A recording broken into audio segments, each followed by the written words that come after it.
नमस्कार विद्यार्थी मित्रांनो, स्वागत आहे तुमचं DMR नर्सिंग या यूट्यूब चॅनल. तर विद्यार्थी मित्रांनो, DMRची नर्सिंग सोडून दुसऱ्या पदाची भरती ही ऑलरेडी चालू आहे. त्यामध्ये पेपर पण चालू आहेत.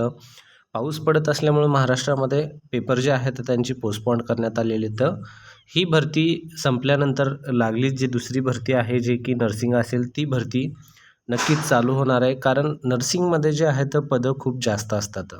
त्यामुळं पदं जास्त असल्यामुळं त्या भरतीला थोडासा वेळ लागतो. त्यामुळं ही भरती झाल्यानंतर चान्सेस आहेत की ती भरती लगेच येईल. ठीक आहे. तर तुमचं अभ्यास चालू असेल तर खूप चांगली गोष्ट आहे. जर अभ्यास चालू केला नसेल तर चालू करून टाका. कारण पहा DMRची एक्झाम ही लवकरच होणार आहे. कारण ही जी आहे फार्मसी वगैरे हे झाल्यानंतर चान्सेस खूप जास्त आहेत की ती भरती येऊन जाईल म्हणून. जर जो कोणी अभ्यास चालू केला नसेल तर त्यांच्यासाठी एक्झाम पॅटर्न वगैरे तुम्हाला माहिती नसेल तर हा व्हिडिओ खूप महत्त्वाचा असणार आहे. या व्हिडिओमध्ये आपण DMRचा सिलॅबस, त्यानंतर DMRचा एक्झाम पॅटर्न सर्व माहिती डिटेलमध्ये पाहणार आहे.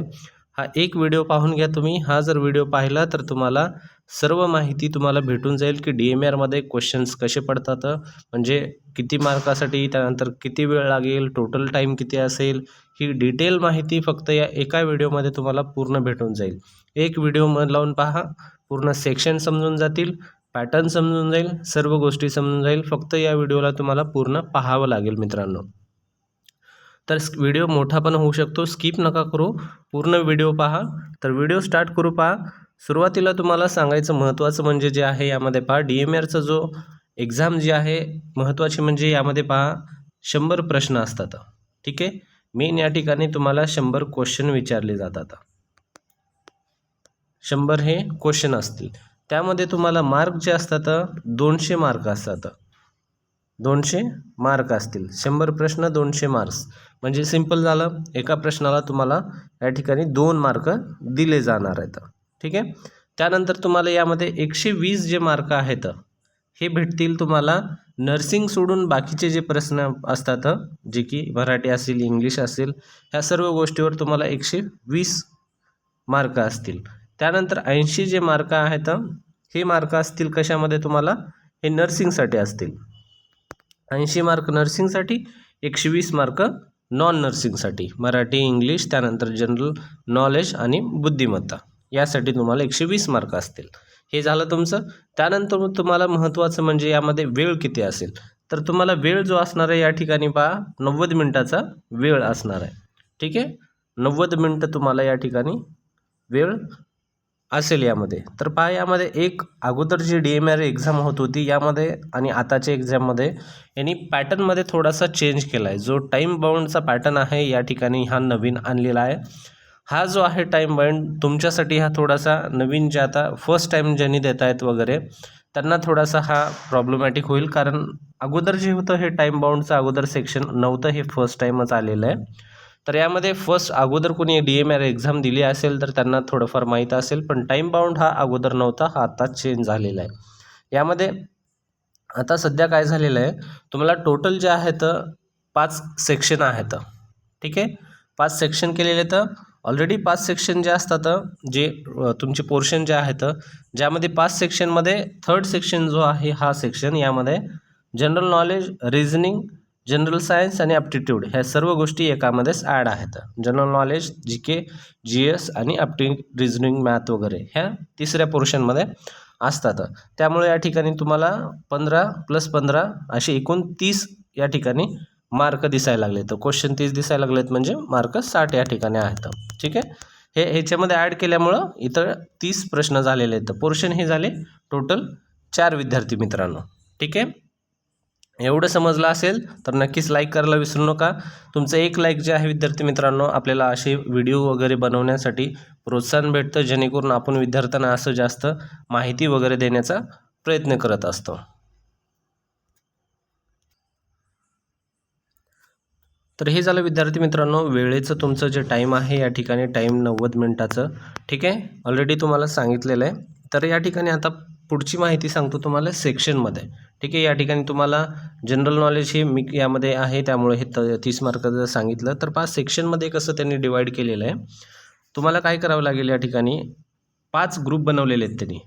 या ठिकाणी अशा प्रकारे 5 आहेत, 1 बी सी डी ई. ठीक आहे, 1 2 3 4 5 असे 5 हे ग्रुप झाले.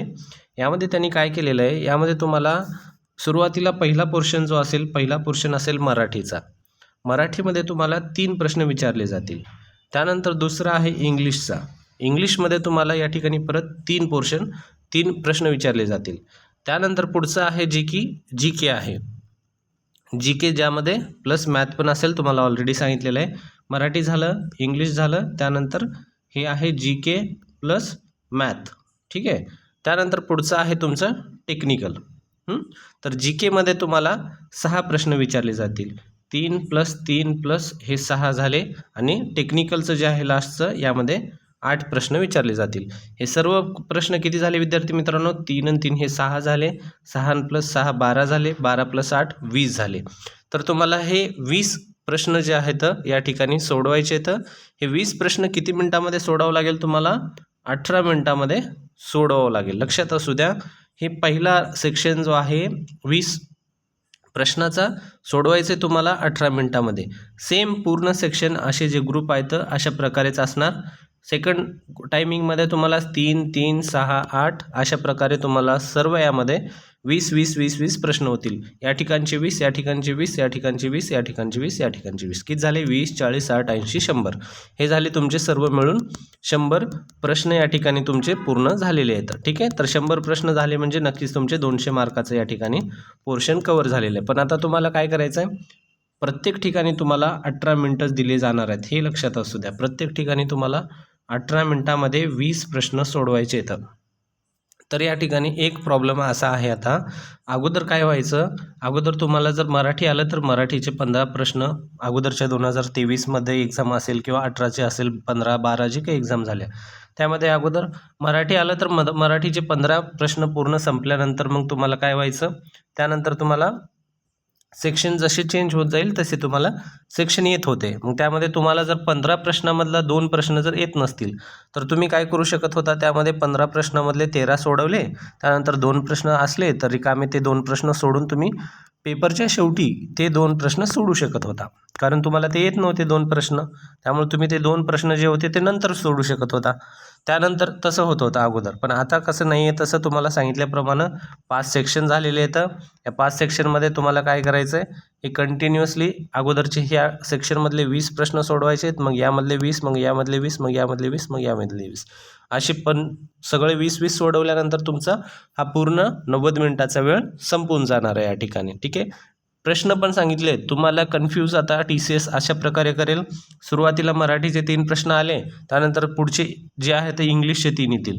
म्हणजे आपलं जे आहे कॉन्सन्ट्रेशन लगेच डायव्हर्ट होत असतं. तुम्ही मराठीचे सोडवताय, त्यानंतर लगेच मग इंग्लिशचे आले, त्यानंतर लगेच तुम्हाला GKचे आले, त्यानंतर लगेच मग टेक्निकल म्हणजे तुम्ही फार्मसीचे असताल किंवा नर्सिंगचे असताल, जी कोणी तुमच्या फील्डचे, मग ते प्रश्न आले 8. असे प्रश्न तुम्हाला येतात. मग तुम्ही अगोदर थोडेसे मराठीचे सोडवल्यानंतर तुमचं डोकं थोडंसं मराठीमध्ये असेल, मग लगेच तुम्हाला इंग्लिशमध्ये शिफ्ट व्हावं लागेल, लगेच GK मॅथमध्ये व्हावं लागेल, त्यानंतर लगेच मग टेक्निकलमध्ये यावं लागेल. हे आता व्हायला लागले, हे असा पॅटर्न आहे. पण अगोदर तसं नव्हतं. 15 प्रश्न पहिले सोडवले, ठीक आहे, 15 कंप्लीट झाले, चला पुढं मॅथकडे जाऊ, त्या ठिकाणचे जे काय ते सोडवले, असं होत होतं. मग या ठिकाणी आता जे आहे थोडंसं विद्यार्थ्यांसाठी अवघड झालेलं आहे. हे थोडंसं विद्यार्थ्यांसाठी सोपं नाही आहे, हे थोडंसं हार्डच जाणार आहे. कारण या ठिकाणी पहिला सेक्शन आता असं पण होईल, त्यामध्ये पहिला सेक्शन जो आहे थोडासा इझी असेल, कारण एक्झाम पॅटर्न तर ठरलेला आहे. कसं आहे, 3 3 6 8, त्यामध्ये थोडंसं पुढचा जो असेल थोडासा मीडियम असेल, त्यानंतर थोडासा आणखीन मीडियमवर थोडंसं जास्त असेल, त्यानंतर पुढं आणखीन थोडंसं हार्ड असेल, जास्तला लास्ट सेक्शनमध्ये थोडेसे हार्ड क्वेश्चन असे असू शकतात. ठीक आहे, असं पण या ठिकाणी चान्सेस आहेत. हे झालं तुम्हाला पूर्ण एक्झामचा पॅटर्न विद्यार्थी मित्रांनो. 18 मिनिटामध्ये तुम्हाला हे जे आहेत 20 क्वेश्चन सोडवायचे, तर यामध्ये तुम्हाला जास्त वेळ 100% जे तिसरा पोर्शन आहे, ज्या पोर्शनमध्ये GK आणि मॅथ इन्क्लुडेड आहे, तर त्यामध्ये तुमचे 6 प्रश्न असणार आहेत. त्यामध्ये तुमचा जवळपास जास्त वेळ जो आहे तो वेळ संपणार आहे. ठीक आहे, टाईम जो आहे त्या पोर्शनमध्ये जास्त लागणार आहेत. पण तुम्हाला एक सांगतो ॲडवाईज माझी, वेळेला जास्त महत्त्व द्या, त्या ठिकाणी टाईमला जास्त महत्त्व द्या, कारण त्यांनी टाईमवरच ही एक्झाम पूर्ण तयार केलेली आहे. टाईम तुमचा जसा चालला आहे तसं एक्झाम यामध्ये तुमचं पूर्ण त्यांनी पॅटर्नच एक्झाम ही पूर्ण टाईमवर डिवाईड करून ठेवले, म्हणजे विद्यार्थ्यांना जास्त कन्फ्यूज झालं पाहिजे की तुम्ही मराठीमध्ये सोडताय मग त्यानंतर लगेच इंग्लिशमध्ये शिफ्ट करून तुम्हाला या ठिकाणी त्यांनी कन्फ्यूज करण्याचा प्रयत्न केलेला आहे. या ठिकाणी पूर्ण जर तुम्हाला हे समजलं असेल तर नक्कीच विद्यार्थी मित्रांनो लाईक करायला विसरू नका आणि चॅनलला सबस्क्राईब करायला पण विसरू नका. तर त्यानंतर एक महत्त्वाचं छोटंसं तुम्हाला या ठिकाणी अपडेट सांगतो. जर क्लासेस वगैरे कोणाला लावायची इच्छा असेल विद्यार्थी मित्रांनो तर आपल्याकडे सक्सेस करिअर अकॅडमीचे क्लासेस आहेत. सक्सेस करिअर अकॅडमी महाराष्ट्रामध्ये खूप चांगली अकॅडमी आहे, ज्यामध्ये तुम्हाला ऑनलाईन क्लासेस शिकवले जातात सक्सेस करिअर अकॅडमीच्या अंतर्गत. ज्यामध्ये तुम्हाला एक ॲप आहे प्ले स्टोअरवर सक्सेस करिअर अकॅडमीच्या नावाने. ते ॲप तुम्हाला डाउनलोड करायचं आहे. ते ॲप डाउनलोड केल्यानंतर तुम्हाला जे आहे त्या ठिकाणी ॲक्च्युअल फीस त्याची 10,000 आहे विद्यार्थी मित्रांनो, ठीक आहे. पण ऑफरमध्ये तुम्हाला ते फक्त 2,500 रुपयामध्ये ती फीस तुम्हाला भेटून जाईल. इच्छा असेल तर नक्की जॉईन करा, ज्यामध्ये टेक्निकल नॉन टेक्निकल दोन्ही पोर्शन कवर केले जातात. प्ले स्टोअरवर जायचं आहे. प्ले स्टोअरवर गेल्यानंतर तुम्हाला ते ॲप सक्सेस करिअर अकॅडमी नाव टाकल्यानंतर येऊन जाईल. ते डाउनलोड करून लॉग इन करायचं आहे. खूप इझी आहे. लॉग इन केल्यानंतर तुम्ही जी इच्छा आहे ती क्रॅश कोर्स वगैरे तुम्ही जॉईन करू शकता विद्यार्थी मित्रांनो.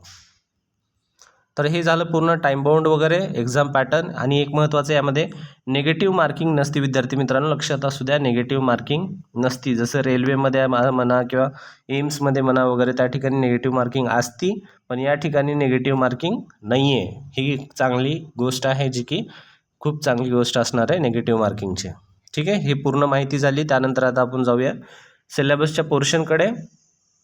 कोणतं टॉपिक आहे सर्व गोष्टी यामध्ये पाहून घेऊ.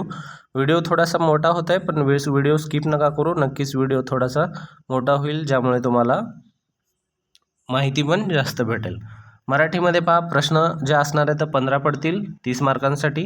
इंग्लिशमध्ये प्रश्न 15 असतील 30 मार्कांसाठी. परत जनरल नॉलेज आणि रिझनिंग हे दोन्ही इन्क्लुडेड आहे, त्यामुळे या ठिकाणी 30 प्रश्न दिलेत 60 मार्कासाठी. त्यानंतर आहे सब्जेक्ट रिलेटेड, म्हणजेच टेक्निकल किंवा मग नॉन टेक्निकल टेक्निकलमध्ये नर्सिंग वगैरे फार्मसी वगैरे, ज्यामध्ये 80 मार्क असतील आणि 40 प्रश्न असतील. असे एकूण किती झाले यामध्ये 100 प्रश्न आणि 200 मार्क अशा प्रकारे झालेले आहेत. हे झालं तुमचं पूर्ण पोर्शन. त्यामध्ये पहा इंग्लिशमध्ये आता तुम्हाला काय आहे तर पहा, हे जे आहे इंग्लिशमध्ये काही कॉमन गोष्टी आहेत.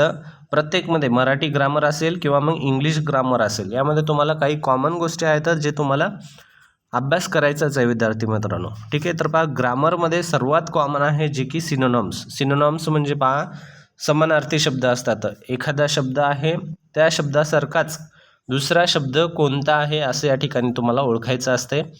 मी आत्ता जे आहे फार्मसीचे वगैरे पेपर झाले तर त्यामधले जे क्वेश्चन्स आहेत ते पेपर आपला 2 व्हिडिओ बनवले होते. त्या व्हिडिओमध्ये विद्यार्थी मित्रांनो सिनोनॉम्स हा कंपल्सरी विचारलेले आहेत. 2 प्रश्न फिक्स या ठिकाणी सिनोनॉम्सवर पडलेले आहेत प्रत्येक दिवशीच्या पेपरमध्ये. एक्झाम काही आणखीन पोस्टपोन झालेली आहे, वेळ भेटला तर ते पण क्वेश्चन पेपर आपण घेण्याचा प्रयत्न करू. त्यानंतर नेक्स्ट आहे ॲटोनॉम्स म्हणजे विरुद्धार्थी शब्द, ठीक आहे. जो एखादा शब्द आहे त्या शब्दाचा विरुद्ध शब्द त्या ठिकाणी तयार काय होतो ते तुम्हाला सांगायचं आहे. त्यानंतर स्पेलिंगमध्ये पहा एक चांगली गोष्ट, बऱ्याच विद्यार्थ्याला स्पेलिंग इझी वाटतं, पण काय आहे स्पेलिंगमध्ये काही असे स्पेलिंग असतात तुम्हाला माहिती असतात पण तुम्हाला त्या ठिकाणी कन्फ्यूज करतात. त्यासाठी तुम्हाला स्पेलिंगमध्ये प्रॅक्टिस करणं गरजेचं आहे, ठीक आहे. प्रॅक्टिस खूप करा. प्रॅक्टिस केल्यानंतर नक्कीच तुम्हाला या ठिकाणी येऊन जाईल. पहा उदाहरणामध्ये आता अल्ट्राटेक आहे, ठीक आहे. अल्ट्राटेकची स्पेलिंग या ठिकाणी विचारली आहे, ठीक आहे. तर ही स्पेलिंग तुम्हाला काय आहे ॲक्च्युली माहीत आहे वाटतं, पण जेव्हा हे एक्झाममध्ये जाता तेव्हा हे स्पेलिंग तुम्हाला कन्फ्यूज करतं. कारण काय होतं या ठिकाणी स्पेलिंग जे आहे त्या सिच्युएशनला तुम्हाला त्या ठिकाणी चुकीचं ठरू शकतं. त्यासाठी तुम्हाला प्रॅक्टिस चांगली असेल तर नक्कीच तुम्ही ते व्यवस्थित कॉन्फिडेंटली देऊ शकता, ठीक आहे. त्यानंतर पंक्च्युएशन आणि टेन्स. त्यानंतर नेक्स्ट आहे व्होकॅब्युलरीमध्ये इडियम्स, फ्रेजेस आणि एक्सप्रेशन्स. त्यानंतर फिल इन द ब्लँक्स आणि सिम्पल सेंटेन्समध्ये डिग्री वगैरे विचारू शकतात, ठीक आहे. त्यानंतर नेक्स्ट आहे मराठीमध्ये पहा सेम असणार आहे. यामध्ये मराठी व्याकरणमध्ये वाक्यरचना वगैरे विचारली जाते. समानार्थी विरुद्धार्थी शब्द इतर फिक्स असतातच. त्यानंतर भाषेचा सौंदर्य, ज्यामध्ये उपमा वगैरे अलंकार वगैरे विचारले जातात. म्हणी विचारले जातात. म्हणी पण पहा म्हणी कंपल्सरी येतातच विद्यार्थी मित्रांनो. त्यानंतर वाक्याचा अलंकार वगैरे त्यानंतर प्रसिद्ध पुस्तके यावर पण प्रश्न असतो. जेव्हा आम्ही पेपर देत होतो, जेव्हा आमच्या टायमिंगला, त्यामध्ये पुस्तकांचा जो पॅटर्न आहे त्यावर 1-2 प्रश्न 100% असायचेच विद्यार्थी मित्रांनो, की एखादा प्रश्न आहे त्यामधला त्या प्रश्नामध्ये काय विचारलं जातील, की या पुस्तकाचा हा कोण लेखक आहे, अशा प्रकारे या ठिकाणी असायचा. त्यानंतर योग्य जोड्या लावा वगैरे हे पण. त्यानंतर पुढं पहा विद्यार्थी मित्रांनो आहे जनरल नॉलेज. जनरल नॉलेजमध्ये तुम्हाला खूप सारा अभ्यास करावा लागेल, खूप सारं रिव्हिजन करावं लागेल. जनरल नॉलेजमध्ये खूप असं असतं, वाईड असेल तुम्हाला विचारण्यासाठी, खूप जास्त प्रश्न असतील विचारण्यासाठी, त्यामुळे तुम्हाला खूप जास्त रिव्हिजन करावं लागेल. ज्यामध्ये मराठीमध्ये पहा एक लिमिटेड पोर्शन असेल, इंग्लिशमध्ये लिमिटेड असेल, फक्त प्रॅक्टिस जास्त लागते. या ठिकाणी जे आहे वाचन जास्त लागेल, या ठिकाणी रीडिंग जास्त लागेल जनरल नॉलेजमध्ये. ठीक आहे, दोन्ही हे पोर्शन वेगवेगळं आहे, तर त्यामध्ये वेळ पण दोन्हीकडे देणं वेगवेगळं आहे. ठीक आहे, तुमच्या सोयीनुसार तुम्हाला वेळ द्यावा लागेल. ज्यामध्ये करंट अफेअर्स खूप महत्त्वाचं आहे. करंट अफेअर्समध्ये महाराष्ट्र, इंडिया हे दोन्ही पोर्शन कव्हर करावं लागेल. इंडिया आणि महाराष्ट्र पहा, जे रिसेंटमध्ये काय होते पहा, आता जी एक्झाम झाली ज्यामध्ये खेलो इंडियावर प्रश्न पडला होता. ठीक आहे, तर असे जे काही गोष्टी आहेत लेटेस्टमध्ये होत आहेत, त्या गोष्टीवर प्रश्न तुम्हाला पडायचे चान्सेस. आता सध्या पावसाचं जास्त प्रमाण वाढलेलं आहे, त्यामुळे जास्त पूर परिस्थिती कोणत्या जिल्ह्यामध्ये निर्माण झाली अशा प्रकारचे पण असू शकतात.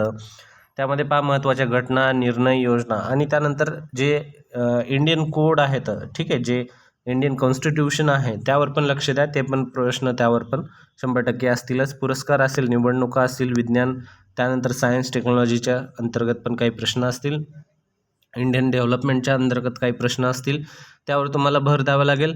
ट्राय करा की रोज एक न्यूजपेपर रीड करण्याचा. ठीक आहे, एक न्यूजपेपर जे की लोकसत्ता असेल, त्यानंतर लोकमत असेल, कोणतं पण एक न्यूजपेपर डेली रीड करण्याचा प्रयत्न करा, जेणेकरून तुमचे जे आहे जनरल नॉलेजची जी आहे ती थोडीशी तुमची बरी होईल, तुमची वाढेल त्यामध्ये अभ्यास तुमचा.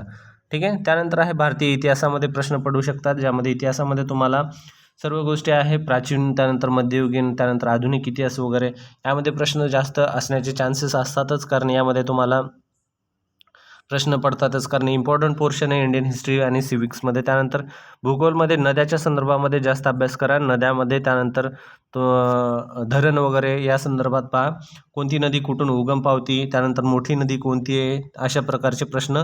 जेव्हा मी जनरल नॉलेजचा पोर्शन कव्हर केलं होतं एक्झाममध्ये, ह्या आत्ताच्या व्हिडिओ टाकला आहे, त्यामध्ये पहा नद्याच्या संदर्भामध्ये मी बरेच प्रश्न पाहिले होते. बरेच विद्यार्थी मला सांगत होते की सर या नदी संदर्भात प्रश्न पडला होता, या नदी संदर्भात प्रश्न पडला होता. ॲक्च्युअल पूर्ण डिटेल प्रश्न काही ठिकाणी भेटत नाही तर, कारण विद्यार्थी काय येतं पूर्णच्या पूर्ण तेवढे क्वेश्चन आठवून सांगू शकत नाहीत आपल्याला. त्यामुळे जेवढे आपल्याला भेटले तेवढे आपण ट्राय देण्याचा प्रयत्न केला होता. त्यामध्ये शेती, नैसर्गिक वगैरे यापेक्षा नद्यावर, त्यानंतर पर्वत रचना यावर थोडंसं जास्त भर द्या. सांगण्याचा तात्पर्य तुमच्याकडे वेळ कमी आहे, पोर्शन जास्त आहे, त्यामुळं लवकर हे सर्व अभ्यास करून कव्हर करणं गरजेचं आहे. त्यानंतर पहा इंडियन कॉन्स्टिट्यूशन सांगितल्याप्रमाणे या ठिकाणी 100% प्रश्न असतो, चांगला अभ्यास करून घ्यायचा पूर्ण व्यवस्थित.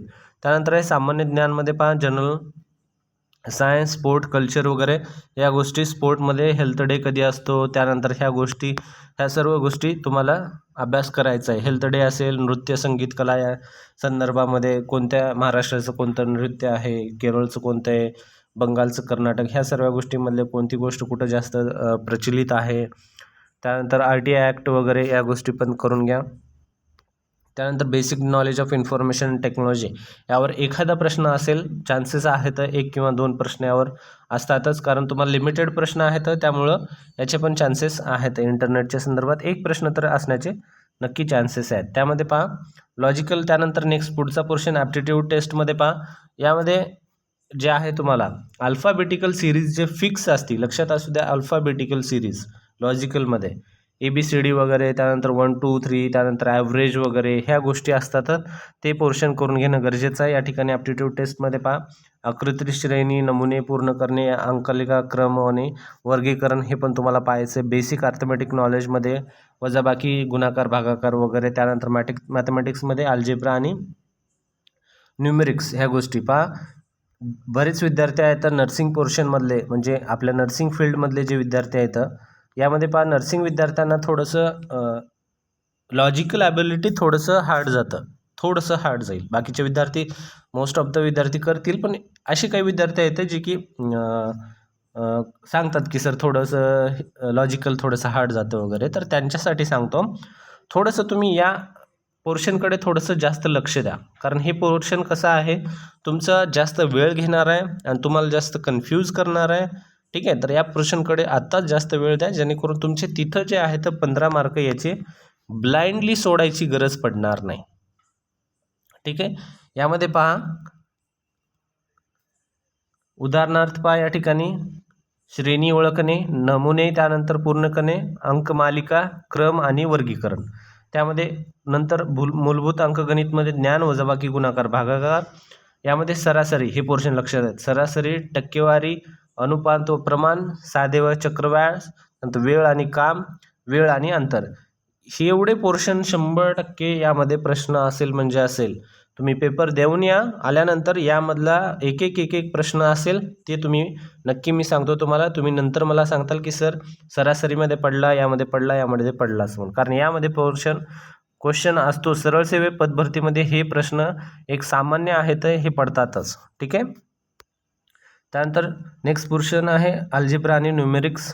ठीक आहे, लॉजिकल ॲबिलिटीमध्ये पहा जिओमेट्री आणि स्टॅटिस्टिक्समध्ये डेटा सादरीकरण, सरासरी, मीडियन, बहुलेख, मोड, सरासरी, सारणी. जनरल सायन्समध्ये सामान्य ज्ञान, फिजिक्स, केमिस्ट्री आणि बायोलॉजी यामध्ये जास्त पडत नसतात. एखाद्या वेळेसच पडेल, जसं की फोटोसिंथेसिस असेल, कोणती पण सायन्स संदर्भामध्ये एखादा पडू शकतो. ठीक आहे, ज्यामध्ये मानवी शरीर वगैरे, रचना वगैरे या गोष्टी तुम्हाला मोस्ट ऑफ द माहीतच असतात, कारण नर्सिंग टेक्निकल पोर्शनमध्ये तुम्ही या कवर केलेल्या असतात, ह्युमन अॅनाटॉमी वगैरे, प्राणीशास्त्र वगैरे. त्यानंतर पहा जे आहे आपलं टेक्निकल पोर्शनमध्ये तुम्हाला कवर करायचं आहे आपलं बेसिक जे काही सब्जेक्ट आहे तर ते पूर्ण टेक्निकल पोर्शनमध्ये या ठिकाणी तुम्हाला कवर करायचं आहे. ज्यामध्ये आपलं वेळ असेल आत्तापासूनच काय करा, तुमचं पूर्ण जे बुक्स आहेत, बेसिक बुक्स जे आहेत सगळे रीड करून टाका. जेवढे बेसिक बुक्स आहेत, FON, न्यूट्रिशन वगैरे. वेळ असेल तुम्हाला आता जास्त वेळ भेटते, जॉब करत नाही आहेत तुम्ही, स्टडीज करायत, रीडिंग वगैरे लागलेत, तर सध्या तुम्हाला 1-2 महिने तर जवळपास आत्तापासून स्टार्ट पकडून चला, हे बुक्स रीड करा. जर तुम्ही जॉब वगैरे करत असाल तर मग ह्या बुक्सला वेळ भेटणार नाही तुम्हाला. कॉम्पिटेटिव्ह बुक्सला डायरेक्टली स्टार्ट करा. त्यामध्ये पहा प्रीती अग्रवाल असेल, ठीक आहे, प्रीती अग्रवाल, नंतर PR यादव असेल, त्यानंतर हाय टार्गेट असेल. ह्या सर्व गोष्टी ज्या आहेत, हे बुक्स जे आहेत हे सर्व तुम्ही रीड करून टाका. हे बुक्स खूप इम्पॉर्टंट आहेत. बुक्सचा व्हिडिओ ऑलरेडी आहे आपल्या प्लेलिस्टमध्ये, जाऊन बघा यूट्यूब चॅनलच्या, ज्यामध्ये तुम्हाला बुक्सचं व्हिडिओ भेटेल, ते ठिकाणी जाऊन तुम्ही पाहू शकता. Anatomy, physiology, microbiology, sociology, fundamental, first aid आणि पर्सनल हायजीन. फंडामेंटलवर फिक्स क्वेश्चन असतात, बाकीच्यामध्ये पण असण्याचे चान्सेस असतात. ठीक आहे, अॅनाटॉमी, फिजिओलॉजी फिक्स क्वेश्चन असतो यामध्ये पण. त्यानंतर मेडिकल, सर्जिकल आणि कम्युनिकेबल डिसीजेसवर पण क्वेश्चन पडतातच. त्यानंतर आहे सब्जेक्ट रिलेटेड नॉलेजमध्ये ear, nose and throat, ENT सेक्शनमध्ये, ऑन्कोलॉजीमध्ये, स्किन, मेंटल हेल्थमध्ये यामध्ये पण प्रश्न बरेच पडलेले आहेत. कम्युनिटी हेल्थमध्ये सब सेंटर PSC लेवलचे क्वेश्चन, कम्प्युटर एज्युकेशनमध्ये कम्प्युटरच्या रिलेटेड, मिडवायफरी आणि गायनोकॉलॉजीमध्ये, एम्स आता जी एम्स झाली ज्यामध्ये most of the question midwifery आणि गायनोकॉलॉजी रिलेटेड होते. गायनेस्टिक ऑब्स्टेटिक्समधले जास्त पोर्शन यामध्ये होते. त्यानंतर paediatrics, community health nursing second portion आपण कवर करायचं आहे तुम्हाला. त्यानंतर पुढचं जे आहे, ठीक आहे, हे आपलं रिसर्च संबंधित, रिसर्चचे जास्त तेवढे पडण्याचे चान्सेस नाही आहेत, पण एकदा रीड करून घ्या. ठीक आहे, तर अशा प्रकारचं पूर्ण आपलं हे पोर्शन आहे. विद्यार्थी मित्रांनो, हा जर व्हिडिओ आवडला असेल तर नक्कीच या व्हिडिओला लाईक करा. व्हिडिओ थोडासा मोठा झालेला आहे, जवळपास 25-24 मिनिटाचा झालेला आहे, पण सांगणं गरजेचं होतं, त्यामुळे थोडासा व्हिडिओ मोठा केलेला आहे. आवडला नक्की लाईक करा. विद्यार्थी मित्रांनो, तुमच्या जवळच्यांना पण शेअर करा, जे कोणी हे अभ्यास करत आहे. तर भेटूया पुढच्या महत्त्वाच्या विद्यार्थी व्हिडिओमध्ये.